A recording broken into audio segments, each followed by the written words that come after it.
I want to try to do a quick labor and delivery video. Not quick, but um, try to do my labor and delivery video. And I'm not gonna go into full detail, but you can find that, like the full, completely detailed story on my blog. So I'll put the link to my blog down in the description box.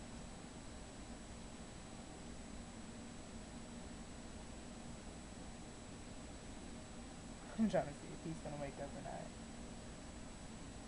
Scratching a little bit. He just went to sleep, so shouldn't wake up.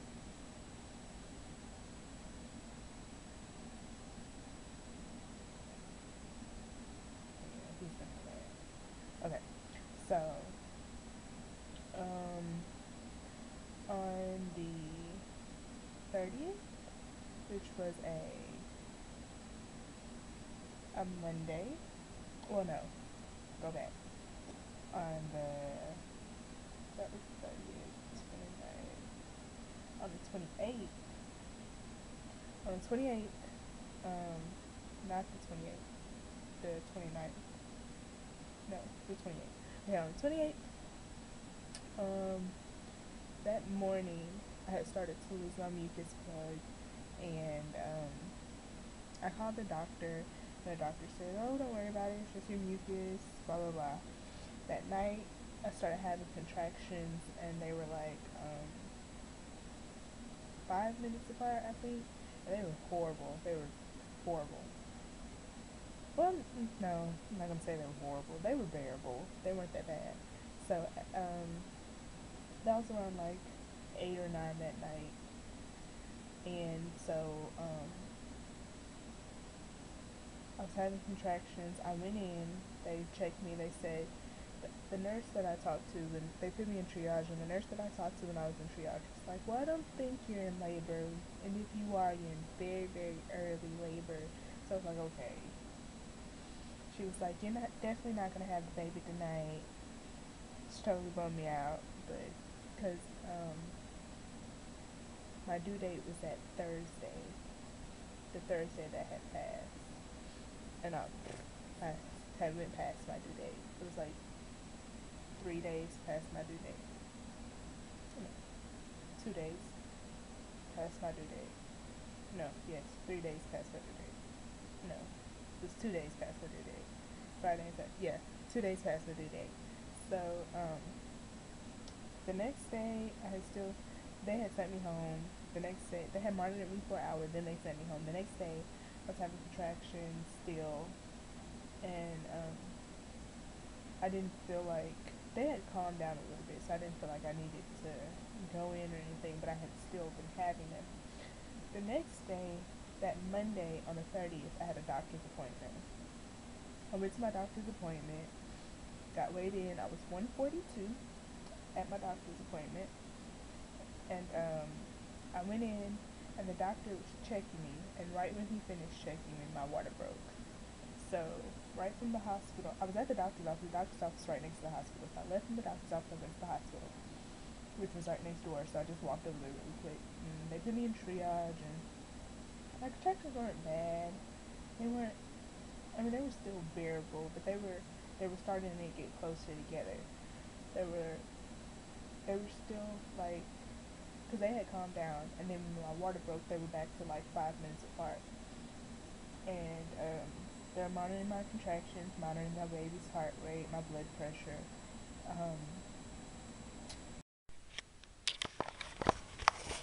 Alright, hey guys. This is basically going to continue off of my labor and delivery video, because I tried to do my labor and delivery video last night, and for some reason it wouldn't upload, and even when it did upload, there was some type of weird, funny looking green line going across it. So I'm going to give you the quick version, and if you want to read the long version, you can go to my blog. It is on my blog. It's been on my blog. So I'm going to give you the quick version, starting from where I left off in yesterday's clip. When I left off in yesterday's clip, they had just put me in triage, and they were monitoring my blood pressure and my baby's heart rate and my contractions. My contractions was like 5 minutes apart, and eventually they got close together. But so and when the nurse checked me, when she first checked me, she was like, "Oh, he has a lot of hair," and I was totally excited because I wanted my baby to have long, long hair, and he has a lot of hair. He still has all of his hair. I don't know if it's gonna fall out or if it's gonna change or what, because he's still only 2 months old. But I love it right now. And so anyway, so she checked me. They monitored me. They my pain was pretty bearable, but I didn't want to feel it. So I asked for some pain medication, and they gave me Dermarol, which made me really loopy. It was kind of like, woo, but yeah. So it was great, actually, because it took the edge off, but it basically, like, the pain wasn't bad, but when they gave me the medicine, like, it didn't really make the pain go away. It just made me not care. I was like, okay, whatever, pain, who cares? I'm too loopy to even understand what pain is right now. So so after they gave me the Dermarol, it wore off, actually, because I think I took a little nap when I was in triage, just to let things kind of go on, because the medicine just had me out of there. So I think I took a little nap after that, and then I waited for them to put me in triage. So they put me in triage. Oh, I'm also gonna put like I said in my 8-week video, I want to put a picture of me in labor at the end of this video. So so they they put me they took me from triage, and they put me in my room, and they let me progress.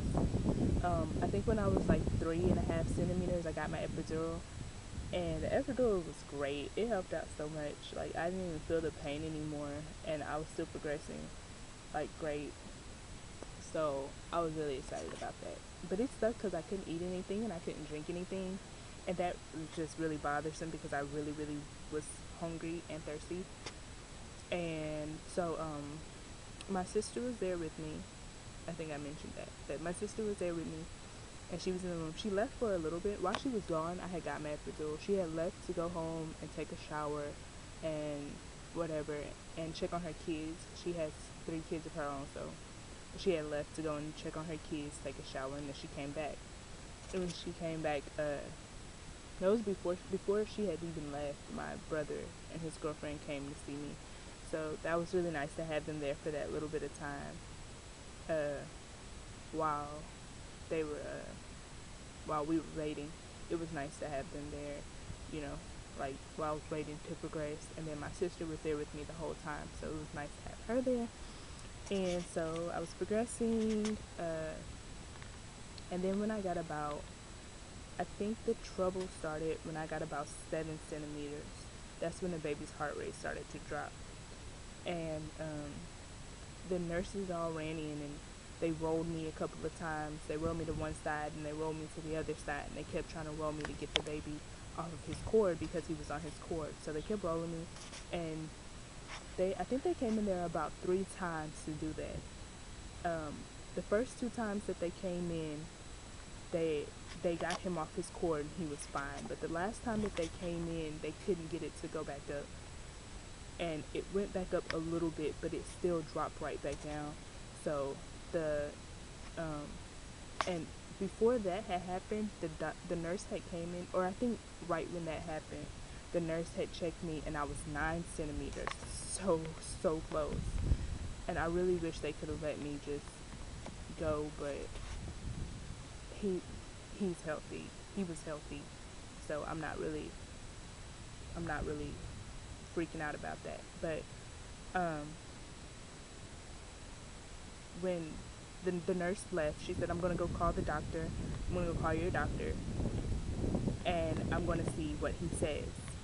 And so she went and she called him, and she came back, and she was like, "We're gonna prep you for a C-section." As soon as she said that, I burst out crying. I was distraught. It felt so.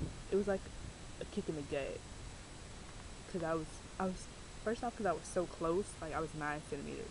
I was so close. I had 1 centimeter left. Like, and then oh, I also I was also running a fever, so that's why they had to go ahead and they decided they were just gonna go ahead and take him. So they got me ready. They rolled me into the operating room. And they put me onto the operating table, and they put the drapes up, and I guess they did whatever they do before. I guess they cleaned me up, whatever. I don't know.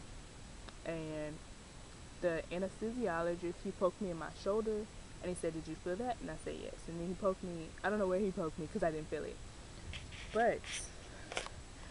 But even though wherever he poked me at with that little bitty needle, the little bitty needle, I didn't feel it wherever he poked me at.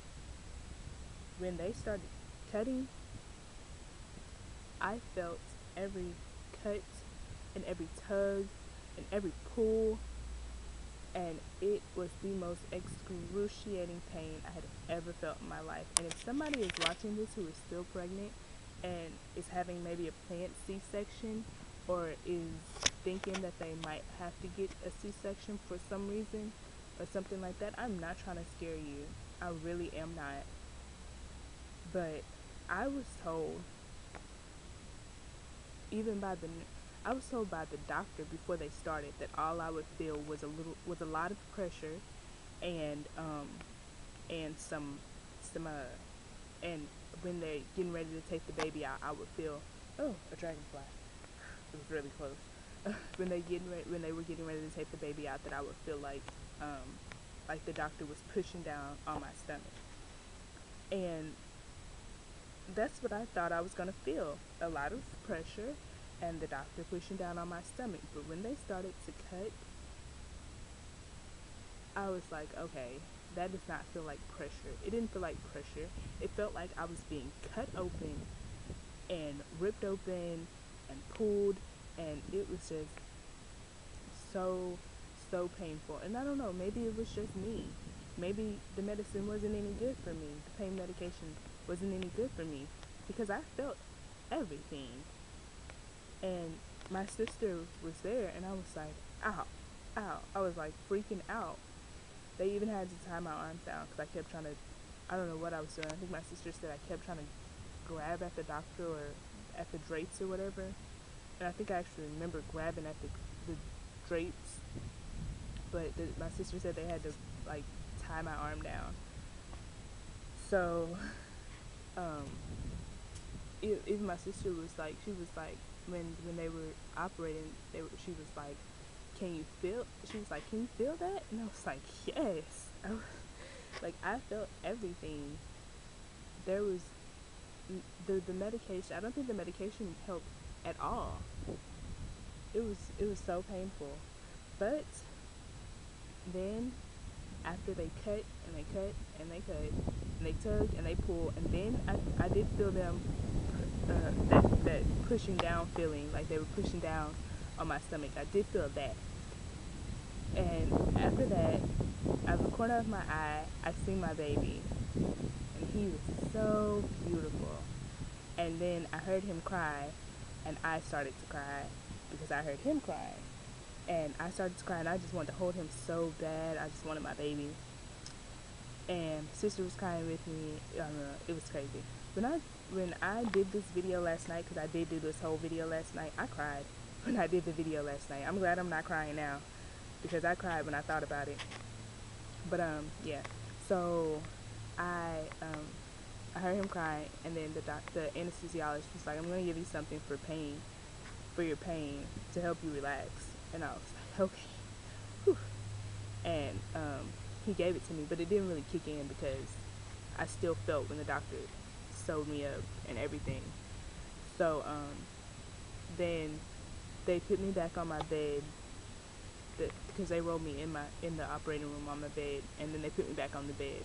And when they put me back on the bed, like I said last night, which I know y'all don't know I said it because I didn't upload that video because it wouldn't upload, but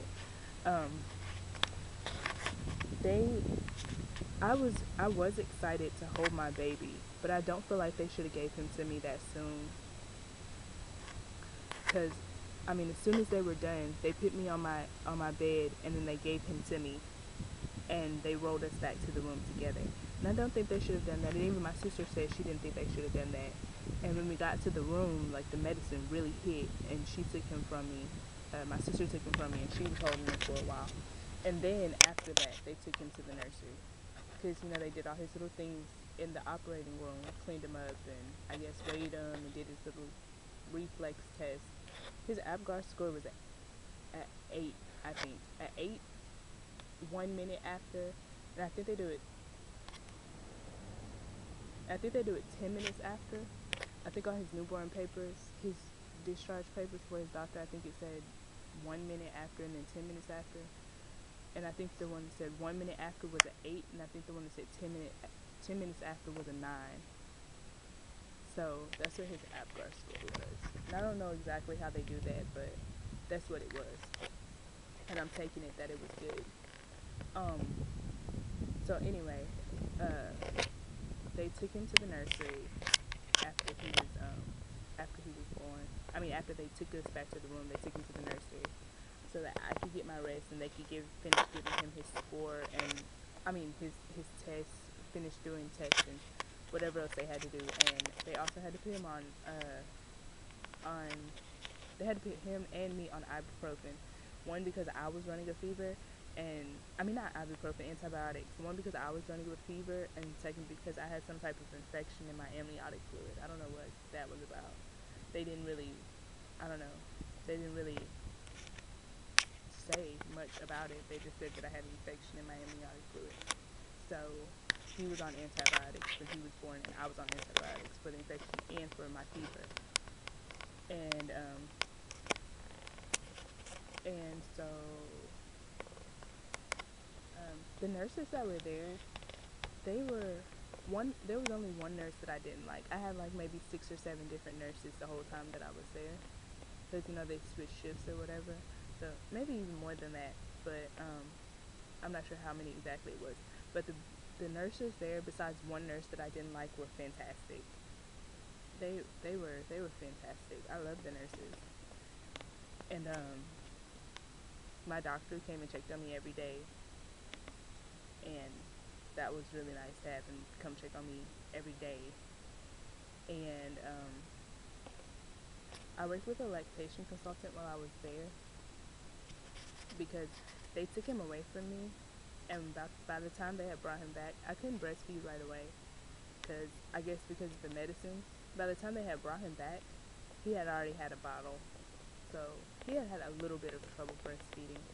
But after working with the lactation consultant, he breastfed fine, and so oh, he was born at 3:48 a.m. on July 30th. July 31st. July 30th. I should slap myself for saying that just because I got it wrong. Okay. Anyway, he was born on July 31st at 3:48 a.m. He was 6 pounds and 14 ounces, and he was 20 inches long. And he was the most handsome thing I had ever laid eyes on. So, yeah, so that is the short version of my labor and delivery story. I think it goes into a little bit more detail on my blog. But yeah, so that's the short version. And we came home on August 2nd. My water broke on the 30th, and we came home August 2nd. So we was there from the 30th to the 2nd. And I guess that's it. I'm trying to make sure I don't leave anything out. I will put the links to my blog down in the description box, and I guess I'll put the links to my Facebook and my Twitter down in the description box, so you can like my Facebook if you want, and follow me on Twitter if you like. And I'm guessing that that's all. The first day home was actually it was fantastic. Me and him, me and my baby, we, I mean, we work together. Like, we don't have, like, he's not a fussy baby. He's, he doesn't cry much. I mean, he's the sweetest little thing ever. And, so, I mean, he makes being a mommy, because he's not so grumpy and fussy, he makes being a mommy, like, that much easier. I mean, not easier, but that much more enjoyable. You know, because I mean, he's not fussy, so I mean, it's not, and he sleeps at night. I mean, he hadn't slept through the night until last night, but he's he only wakes up twice at night, which is, I mean, it's good for me. I'm used to it now, and I mean, it's he, like I said, he makes being a mommy that much more enjoyable, because he's like a fantastic baby. And I'm guessing that's it. I will see you guys in my next video, whatever it may be, because I'm not going to say what it may be, because I don't know. I'm not sure what my next video may be. But, yeah. And in my next video, I promise to look better than what I do now, because my hair is not done, and it really needs to be done. And I'm actually starting to get a little sweaty. I don't know if my face is glistening or not. It probably is. It's kind of sweaty because I'm outside. It's hot. So, yeah, I will see you guys in my next video. Hopefully most likely, my next video will be with Ovani, since you guys did not get to see him in this video, and you also did not get to see him in the first part of my 8-week video. I almost said month again. In my 8-week video, so, I